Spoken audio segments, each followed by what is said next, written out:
Hey trainers, so you just got access to Pokemon Go and you're trying to figure out how to catch Pokemon in the wild.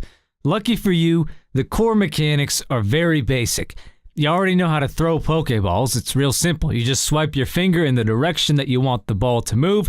If you hit the target, you'll attempt the catch. Same old Game Boy logic applies here. You get 3 movements from your Pokeball and you can call it a wrap. That Pokemon is yours. As with the original games, the higher quality your ball is, the less likely your target is to escape. But don't waste your Great Balls or Ultra Balls on weaker Pokemon. They're not easy to come by. Regular Pokeballs can be found in abundance, however, so you should rely on your skill with those and save your rare balls for a shot at an actual rare Pokemon. Speaking of skill, here's how you get to show it. Depending on the shape and the size of your Pokemon, they'll appear in different locations on your display when you first encounter them. You need to locate them with your camera as soon as possible. The more time that they spend out of your view, the more likely they are to run away. If you're not able to keep the wild Pokemon centered on your screen, the chances of them escaping increases drastically. Some Pokemon,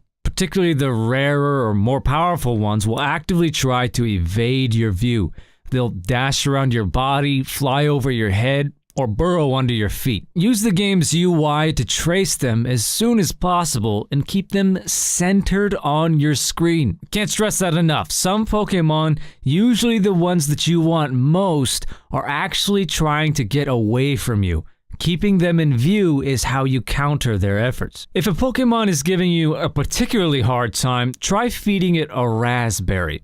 The raspberries will cause the Pokemon to like you, which in turn makes them easier to catch. Now, depending on your inventory, you want to go for a raspberry or 2 before you make the transition to Great Ball or Ultra Ball. Yes, you can feed them multiple times, and it has a cumulative effect. For super powerful Pokemon that just refuse to be caught, use a combination of raspberries and the higher quality Pokeballs.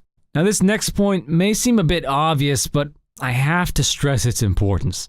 When you encounter a wild Pokemon that you really want to capture, stop moving. Yes, it's easy to catch Pokemon while walking, even when you're in a vehicle, but if you're serious about catching one, you need to give it your full attention.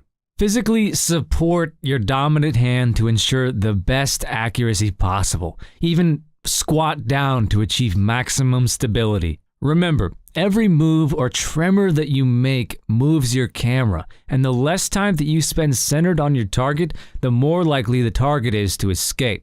This may sound easy for your average Pidgey or Rattata, but when you encounter your first wild Dragonite, you're going to be freaking out, and you're going to have a hard time holding your phone still. It's just involuntary.